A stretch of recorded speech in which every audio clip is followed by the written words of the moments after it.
Hello students, हम लोग पिछले वीडियो में पढ़े थे घातांक। कुछ घातांक का हमने नियम भी बताया था, उसी को आगे चलते हैं रिवाइज करते हुए। इससे पहला नियम बताया गया था ए घाते यम गुणे ए घाते यन, तो ए घाते यम प्लस यन होता है। ये नियम यहाँ पर प्लस हो गया, क्यों प्लस होता है इसको भी थोड़ा समझ लेते हैं। जैसे एक उदाहरण लेते हैं, 2 घाते 3 गुणे 2 घाते 4 बराबर 2 घाते 3 धन 4 बराबर 2 घाते 7। ये नियम के हिसाब से हुआ। अगर इसको हम देखते हैं गुणा करके, 2 घाते 3 का मतलब 2 को 3 बार गुणा करेंगे, 2 घाते 4 का मतलब 2 को 4 बार गुणा करेंगे, 1 2 3 1 2 3 4। अब इसको गिना जाए यहाँ से 1 2 3 4 5 6 7, तो 7 जोड़ने पर ही आ रहा ना, मतलब 2 घाते 7 आ रहा है। तो क्यों आ रहा? क्योंकि 7 बार 2 लिखा गया है। अगर हम 3 और 4 को जोड़ते हैं तब भी 7 हो जा रहा है। इसलिए नियम ये बताया गया कि अगर आधार बराबर है, बेस बराबर है, तो गुणा में हम घातों को जोड़ देते हैं, और अगर भाग है, डिवाइड है, आधार बराबर है, तो घातों को घटा देते हैं। क्योंकि अगर यही चीज ले लेते हैं, दूसरा उदाहरण, ए घाते यम को ए घाते यन से डिवाइड करना है, तो ए घाते यम माइनस यन। यहाँ पर चलते, मान लीजिए 2 घाते 5 डिवाइड करना है 2 घाते 3 से। इस नियम के हिसाब से 2 घाते 5 ऋण 3 2 घाते 2 हुआ। तो अब इसी को हम लिखते हैं, जिसे विस्तारित रूप में लिख कर लिखेंगे, तो 2 घाते 5 का मतलब 2 को 5 बार हम गुणा करेंगे, 2 गुणे 2 गुणे 2 गुणे 2, 5 बार हो गया। भाग वाले में बटा लगेगा, 2 गुणे 2 गुणे 2, 1 1 कट गया, ये फिर कट गया, ये और ये कट गया, बचा 2 बार बचा है 2, तो 2 घाते 2 हम लिखेंगे। चाहे इस तरह से करेंगे तो भी वही आएगा, नहीं तो अगर हम नियम यानी सूत्र से चल रहे हैं तब भी वही आ रहा है। तो इसलिए भाग में घटा देते हैं और गुणा में जोड़ देते हैं। तीसरा नियम था जैसे ए घाते यम है, फिर घाते यन है, तो ए घाते यम यन गुणा किया गया था, ये तीसरा नियम था।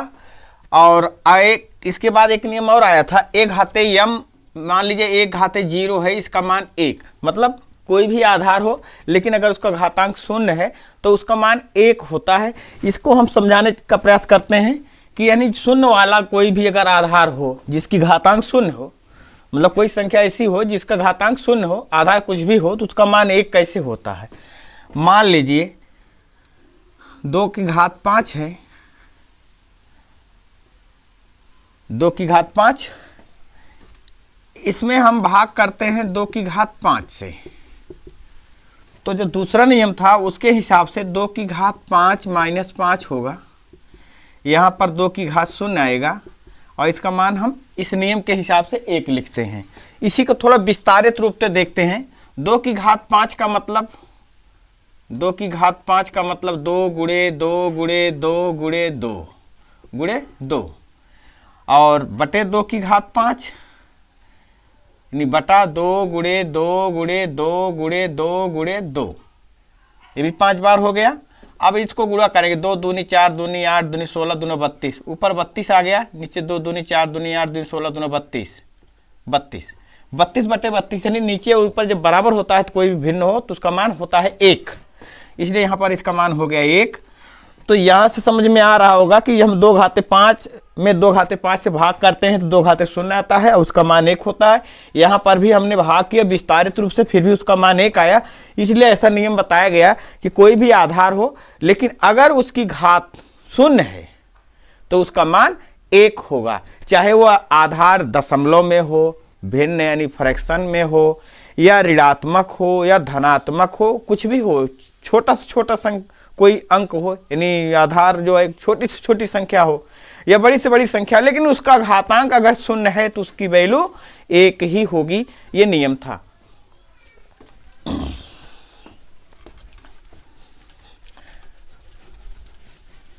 अब हम लोग क्वेश्चन पढ़ेंगे। एक क्वेश्चन है, 3 की घात m माइनस 1 प्लस 3 की घात m प्लस 1 बराबर 810 हो तो m का मान बताओ।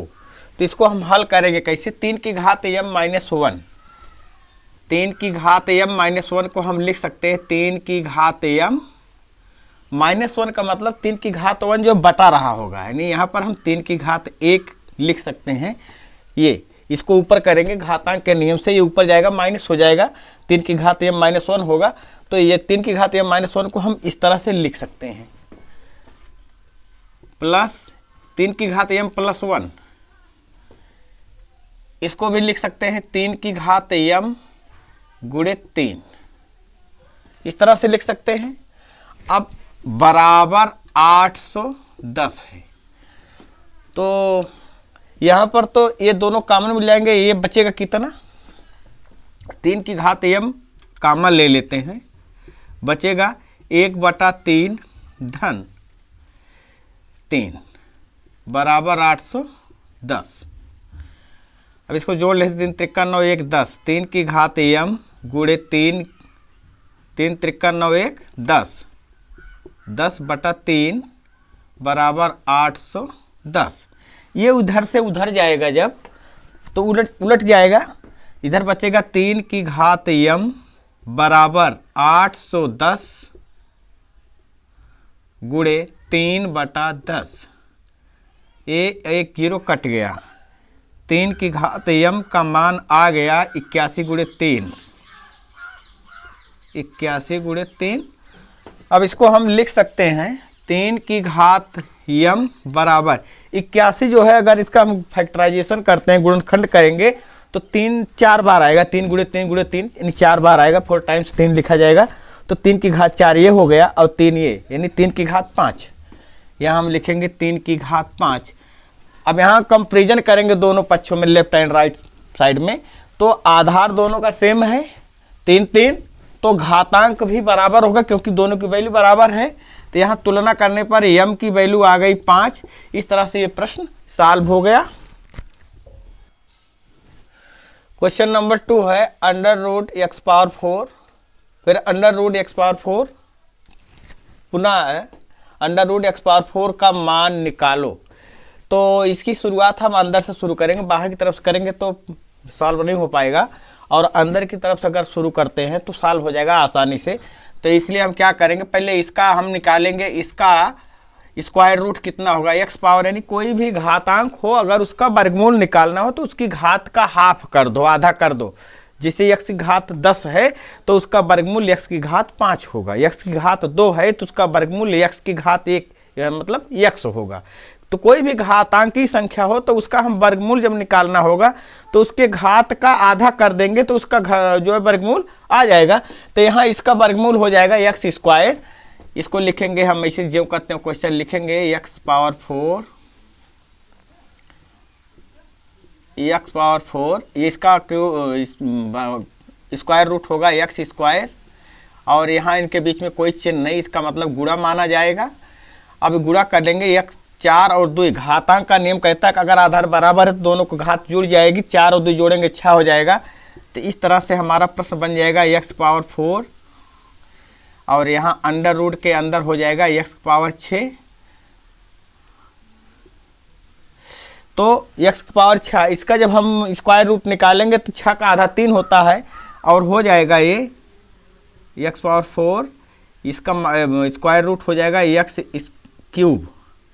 अब गुणा कर देंगे तो फिर आधार बराबर है, घातांक का नियम ये कहता है गुणा है तो जोड़ लेंगे तो x घात कितना हो जाएगी, x की घात 7 हो जाएगी, अंडर रूट।